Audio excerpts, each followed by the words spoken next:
Leaked conversation between Djokovic and his rival after the match.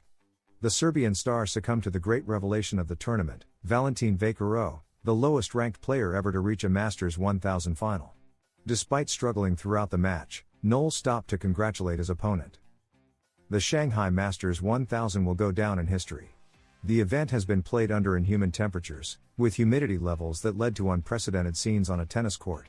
Sweat became the rule, and cramps and suffering marked the daily routine of a tournament full of surprises. One by one, the top seeds were eliminated until the semi-finals produced the most shocking result. Novak Djokovic, the heavy favorite, lost convincingly in 2 sets to the tournament's breakout star. World number 204 Valentin VACHEROT came through 2 qualifying rounds to live a tournament he will never forget.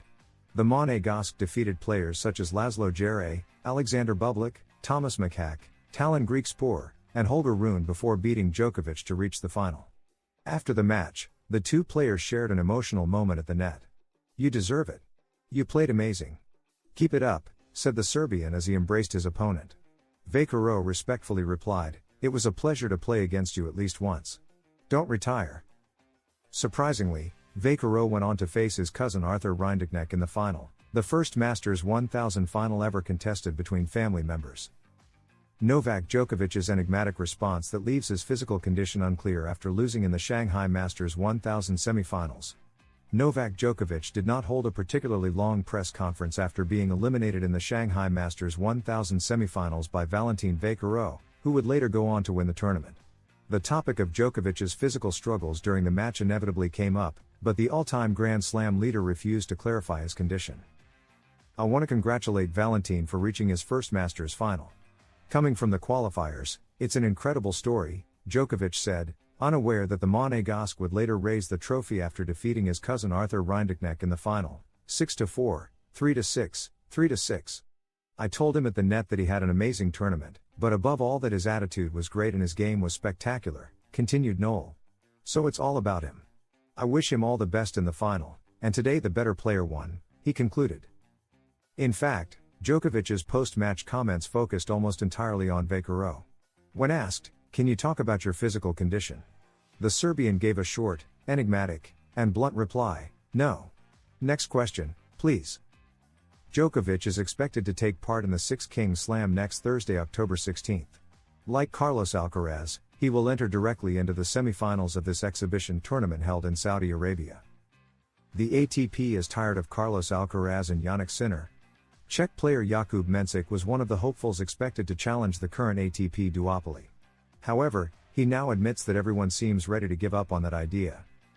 Even with Jannik Sinner suspended for 3 months, no one has been able to threaten the Italian's top 2 position. Carlos Alcaraz, who else, has taken the number 1 spot, but their dominance is so overwhelming that even Germany's Alexander Zverev looks outclassed, despite being ranked 3rd. In 2025, titles are practically being shared between the 2. If they don't meet in the final, it's only because one of them didn't play. When one doesn't win, the other does. Their dominance has reached a point where fellow players are getting frustrated, seeing it as impossible to catch up. One of them, Jakub Mensik, admitted this in an interview with La Gazzetta dello Sport. "Right now Alcaraz and Sinner are the best, and then there's a big gap with the rest of us. We're trying to close it, that's our job, but I see them as superior in every way. Their consistency and style of play are on another level. Every shot makes a difference." Mensik was the big revelation in Miami, defeating Novak Djokovic in the final, but pressure and injuries have since slowed his progress. "I really need to improve every aspect of my tennis to grow. I can't make predictions. You can learn a lot from them in practice, but facing them in a real match would help me understand how they react in every situation. I don't have big expectations, but I'm willing to work hard."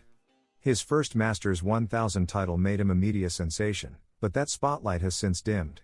Fans and journalists start talking about you, and your matches get a lot more attention. "But I have no expectations for my career, I'm just focused on working. Winning a tournament or big matches doesn't mean you've reached the level of the best. Right now I'm training, my ranking is improving, and my game is getting better. I'm happy with that. At this stage, gaining experience is key because consistency is everything." Carlos Alcaraz enjoys his vacation before returning to training for the Six Kings Slam. Carlos Alcaraz is wrapping up his short vacation before returning to training for the Six Kings Slam. The Spanish star has recovered from the ankle injury he suffered at the ATP 500 in Tokyo and will compete in the Saudi Arabia Exhibition Tournament from October 15 to 18. Currently, he's enjoying the Spanish Open golf tournament at the Club de Campo Villa de Madrid. The world number 1 played a round with Jon Rahm and Irish golfer Shane Lowry on Wednesday, then followed Rahm's first round on Thursday. He's about to finish his brief break after winning the ATP 500 in Tokyo. The ankle sprain in his left foot, already under control during his Tokyo run, is now fully recovered. Alcaraz chose to skip the Shanghai Masters 1000, which allowed him to relax in Madrid. On Thursday, Alcaraz spent the day following Rahm's first round, joined by Davis Cup captain David Ferrer, one of his close friends, and footballer Sergio Reguilon. A day of sports and leisure before turning his focus back to the demanding end of the season. Alcaraz returns to training. Starting Friday, Carlos Alcaraz will train under Juan Carlos Ferrero to prepare for the Six Kings Slam. Although it's an exhibition tournament, the prize money is huge. Each player will earn $1.5 million just for participating, and the winner will receive up to $6 million, more than any Grand Slam. Alcaraz enters the event as world number 1, coming off victories at the US Open and the Tokyo ATP 500. He's in the best form of his career and aims to stay on top until the end of the year. His remaining goals include winning the Paris Masters 1000 for the first time, winning the ATP Finals in Turin, helping Spain win the Davis Cup in Bologna. A tough challenge, but nothing seems impossible for Alcaraz, who has proven that few things can stop him this season. The Spaniard will travel to Saudi Arabia on Tuesday for the Six Kings Slam. Both Alcaraz and Novak Djokovic will enter directly into the semifinals on October 16, based on their Grand Slam titles, Alcaraz with 6, Djokovic with 24. Today's draw paired Jannik Sinner with Stefanos Tsitsipas and Alexander Zverev with Taylor Fritz. The winner of the first match will face Djokovic, and the winner of the second will play Alcaraz. Thus, Alcaraz could earn up to $7 million for winning just 2 matches. Carlos Alcaraz surpasses Federer, Nadal, and Djokovic with his new Nike deal. Stay until the end for all the details. Carlos Alcaraz has been a Nike athlete since 2019 and renewed his contract with the sportswear giant last year after winning his first Roland Garros title. According to reports, Alcaraz will unveil a new personal logo from Nike during the ATP Finals in Turin next month. Alcaraz and his rival Jannik Sinner are the only 2 players who have already qualified for the season-ending event in Italy. The world's number 1 and number 2 have dominated men's tennis over the past 2 years, sharing the last 8 Grand Slam titles between them. Alcaraz overtook Sinner for the ATP number 1 spot after his US Open victory last month. Backed by Nike since 2019, Alcaraz extended his contract with them last year after his first Roland Garros win. Reportedly, he will earn €160 million under the new deal.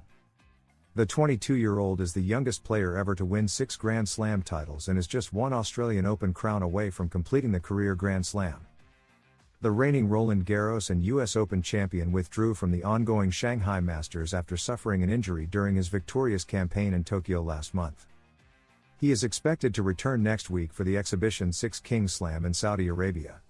Unfortunately, I've been struggling with some physical issues, and after discussing it with my team, we believe the best decision is to rest and recover, he said when announcing his withdrawal from Shanghai. I was really looking forward to playing again in front of the amazing fans in Shanghai. I hope to come back soon and see my Chinese fans next year. After the Six Kings Slam, Alcaraz will compete in the Paris Masters, October 27 to November 2, the ATP Finals, November 9 to 16, and the Davis Cup Finals, November 18 to 23. A new symbol for an already exceptional career, Carlos Alcaraz will unveil his own Nike logo in Turin, joining the exclusive club of Roger Federer and Rafael Nadal. Already a true superstar in the world of tennis and global sports, Carlos Alcaraz is now joining the very select group of players with their own Nike emblem.